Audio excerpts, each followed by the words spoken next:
Hello students, this is Mrs. Sonal Patil. In our last class, we have studied about gynoecium, structure of megasporangium. We have studied about embryo sac, the female gametophyte, the development of female gametophyte. In today's class, we will begin with pollination. So, as I told you in our preceding class, we have learnt that male and female gametes in flowering plants are produced in the pollen grain and embryo sac respectively. As both types of gametes are non-motile, they have to be brought together for fertilization to occur. So, both male and the female gametes are non-motile in flowering plants. They have to be brought together for fertilization. Now, how it is achieved? It is achieved by pollination. Pollination is the transfer of pollen grains from anther of a flower to the stigma of same flower or of another flower of same species. So, it is transfer of pollen grains from anther to the stigma of the same flower or different flower on the same plant or different plant is called as pollination. Basically, pollination is of two types, self-pollination and cross-pollination. Self-pollination. It is transfer of pollen grains from anther to stigma of same flower is called as self-pollination. So, here you can see pollen grains are transferred from anther to the stigma of the same flower is called as self-pollination, whereas cross-pollination is the transfer of pollens from anther of the one flower to stigma of another genetically different flower. So, here it is shown, you can just see anther. So, transfer of pollen grains from anther of one flower to the stigma of the another flower is called as cross pollination. So, there are two types, self pollination and cross pollination. Self pollination, as we discussed, transfer of pollen grains from anther to stigma of same flower or another flower on the same plant is said to be self pollination. Now, this self pollination may be autogamous or it may be getonogamous. What is autogamous or autogamy? The phenomena is called as autogamy.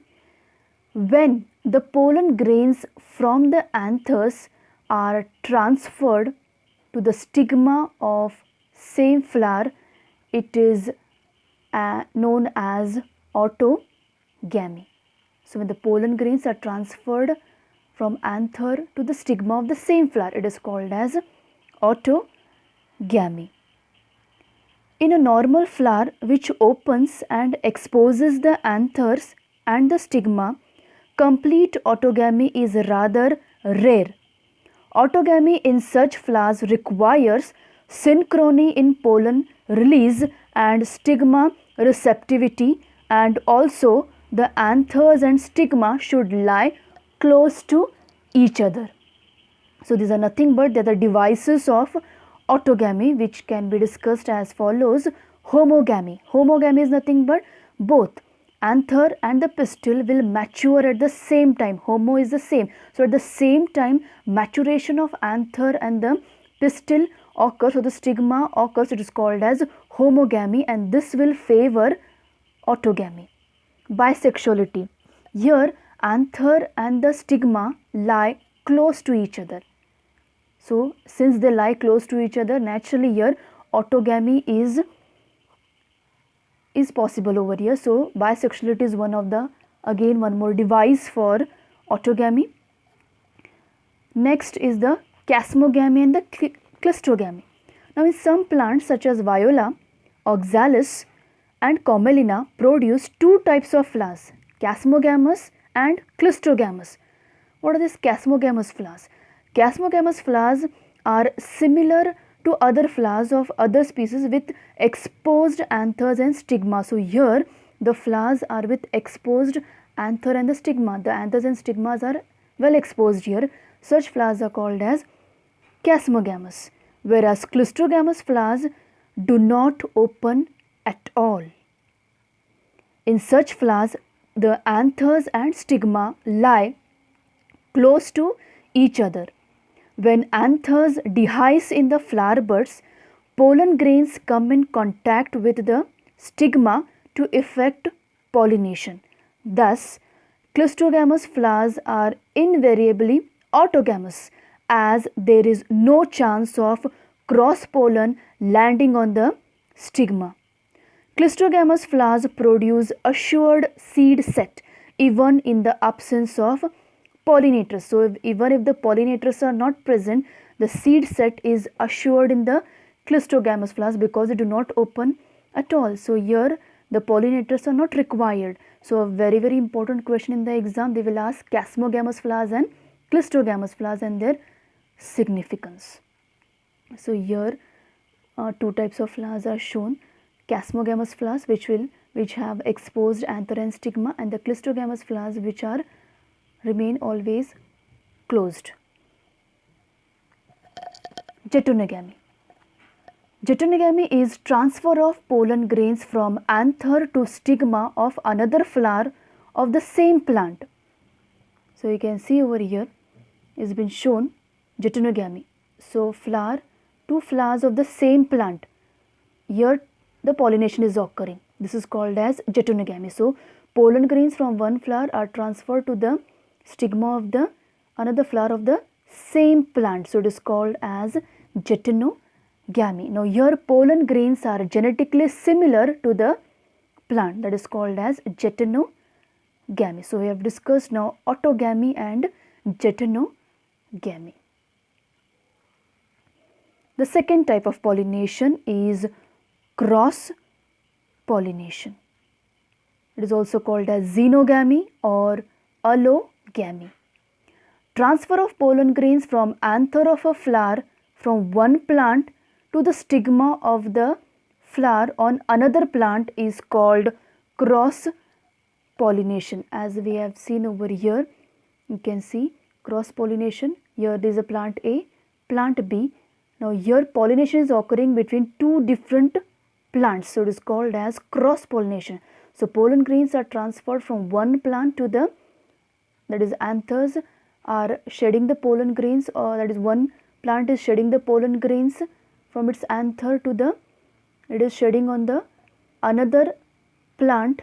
So this is called as cross pollination. Cross pollination induces genetic variability in the offspring. Since two different plants are involved here, it induces genetic variability. Now this cross pollination is performed with the help of external agency. It requires external agency. Now there is a question, is jetonogamy a cross pollination? Answer to that is, although jetonogamy is functionally cross pollination involving a pollinating agent, genetically it is similar to autogamy since the pollen grains come from the same plant. Agents of pollination. Plants use two agents, that is abiotic agents, or they will use biotic agents. Abiotic agents include wind, called as anemophily, water, hydrophily.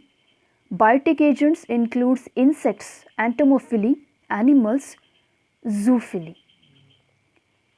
One by one we will discuss. Pollination by wind. So this type of pollination which is occurring by the agency of wind is called as anemophily, and the flowers are called as anemophilous. They are called as anemophilous, the flowers which will exhibit this. So here there are some characteristic features of wind pollinated flowers. A very important question again in the exam, they will ask the characteristics of wind pollinated flowers, how the flowers are in appearance which are pollinated by wind. Now let us see one by one. Here the flowers are unisexual, either male or the female gametes are present in the flowers, so the flowers are unisexual. Secondly, petals are absent or small and they are inconspicuous. So here the flowers need not have to be attractive, since the wind doesn't require any attraction. So here flowers are not attractive, they are very small, they are scentless, nectar is absent. Stamens have long filaments allowing the anthers to hang freely outside the flower so that the pollen is exposed to the wind. Here pollen grains are produced in larger amount, which are small, light, smooth and dry. So pollen grains, since they are carried by the wind, large number of pollen grains are produced by these particular plants. Stigma are long and feathery, hanging outside the flower to catch pollen carried by the wind. Flowers have a few ovules or even one ovule in the ovary because chances of pollination is rare over here. So this possibility is there in the wind pollinating flowers. So these are the characteristics of the wind pollinated flowers. So flowers are unisexual, they are small, they are inconspicuous, they are scentless, nectar is absent, stamens have long filaments, stigmas are feathery, pollen grains are produced in the larger amount. So very important are these characteristics of wind pollinated flowers. Examples are maize, or you can quote the example of grasses. Those are the wind pollinated flowers. Here it is shown the stigma are feathery, and then you can see the anthers are versatile. So these are the photographs of wind pollinated flowers. Pollen grains are produced in the larger amount. Coming to the next type, pollination by water. Now some of the plants use the agency of water. Such a phenomena is called as hydrophily, and the plants are called as hydrophilous. Pollination by water is quite rare in flowering plants and is limited to about 30 genera, mostly monocotyledons. It is also most common in the lower plant groups such as algae, bryophytes and pteridophytes. Not all aquatic plants use water for pollination.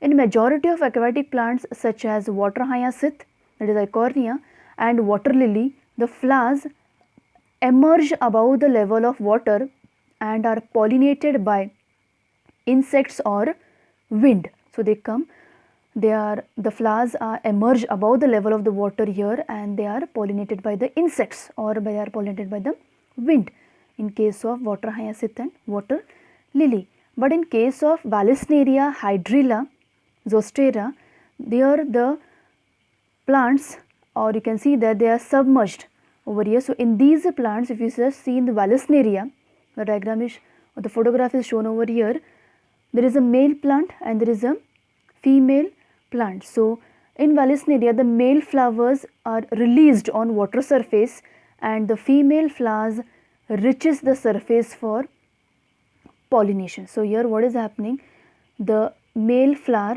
is releasing the male flowers on the surface of the water. You can see the female flower is having a long stalk. During the time of pollination, it gets uncoiled, comes at the surface of the water and then comes in contact with the male flower through the agency of water. So that is called as hydrophily. So this will exhibit the type of pollination is hydrophily. So here the pollination is occurring by means of water. In seagrasses, pollen grains are long, ribbon-like and carried passively to submerged female flowers. Here mucilage is coated over the pollen grains. Now these questions are very important here. They will ask, explain pollination occurring in Vallisneria and seagrasses. Most of the time it has been asked. So this is pollination by water. Coming to the next, you can see over here the photographs are been shown, the images are there of Eichhornia, lily and the seagrasses. So these are the water pollinated flowers. Lastly, next one is pollination by insects. Now this type of pollination is called as entomophily. Entomophily is the type of pollination which is carried out by the insects. Now there are some peculiar features of the insect pollinated flowers. Flowers are mostly bisexual and often found in plants which are more or less solitary. A great majority of flowers that we see about us today are insect pollinated. It has been said that the evolution of flowering plants has gone on side by side with evolution of insects. Insect pollinated flowers are made attractive to the insects in different ways, and the pollens are sticky with a rough surface so that they may easily stick to insect limbs. The stigma also is similarly sticky to be able to receive pollens more easily. So here flowers are attractive, petals are present, often large, they are colored and scented. When flowers are small, a number of flowers are clustered into a inflorescence. Nectar is produced by nectaries to attract the insects. Stamens are present inside the flower. Pollen grains are lesser in number, often round, sticky, or have projection to attach to furry bodies of insects. Stigma is a small surface area inside the flower. So these are the characteristics of insect pollinated flowers. Again, a very important question from exam point of view. Example you can give for this is rose, sunflower, etc. So remember the characteristics of insect pollinated flowers. The flowers pollinated by flies and beetles secrete foul odors to attract these animals.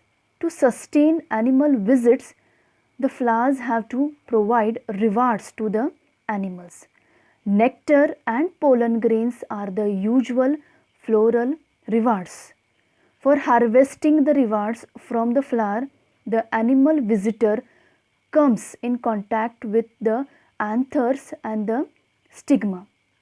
The body of the animal gets a coating of pollen grains which are generally sticky in animal pollinated flowers. When the animal carrying pollen on its body comes in contact with the stigma, it brings about pollination. If you see in some species, floral rewards are in providing safe places to lay eggs. As an example is that of the tallest flower of Amorphophilus. Here this flower is providing the safe place to lay the eggs. The largest flower called as Amorphophilus. The image is been shown over here.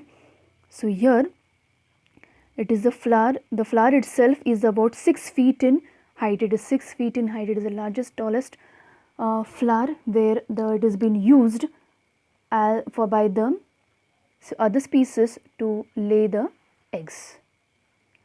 A similar relationship exists between a species of moth and the plant yucca, where both species, moth and the plant, cannot complete their life cycles without each other.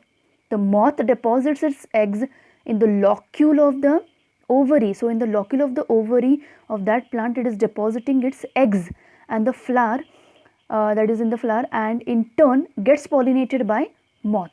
So both are benefited over here. The larvae of the moth come out of the eggs as the seeds start developing. So this is the relationship exhibiting, or it is existing between the plant species, that is yucca, and the species of moth. Coming to the difference between the wind pollinated flowers and the insect pollinated flowers. Wind pollinated flowers produce enormous amount of pollen grains, whereas insect pollinated flowers produce small amount of pollen grains. In wind pollinated flower, pollens are small, light and smooth, whereas in insect pollinated flower, pollens are larger, heavier and with surface appendages like hooks, barbs, etc. In wind pollinated flowers, the flowers are dull, nectarless, they are scentless, whereas in insect pollinated flowers, the flowers are bright, centered with the nectar. Wind pollinated flowers, here the stigmas are long, feathery or adhesive. In insect pollinated flowers, the stigma are often small. In wind pollinated flowers, stamens are long and protrude above petals, whereas in insect pollinated flowers, the stamens are often within the corolla tube. So, there is a difference between the wind pollinated flowers and the insect pollinated flowers. Next comes the assignment. So, we will stop here with the today's class, and these are the assignment questions. The first one is papaya plant exhibits xenogamy only, why? Second question is how does pollination is achieved in Vallisneria and seagrasses? The third question is what are clistogamous flowers? Write their significance. Fourth is what is pollination? Mention any 4 features of wind pollinated flowers. The next one, differentiate between Geitonogamy and xenogamy. Sixth, write the characteristic features of insect pollinated flowers. And the last question, define autogamy. Write the 2 different kinds of flowers that exhibit autogamy. So, these are the questions which are asked in the previous year's exams. So, these are the assignment questions for this part of the chapter. So, this completes pollination, types of pollination, and in the next class we will begin with the next part of this chapter,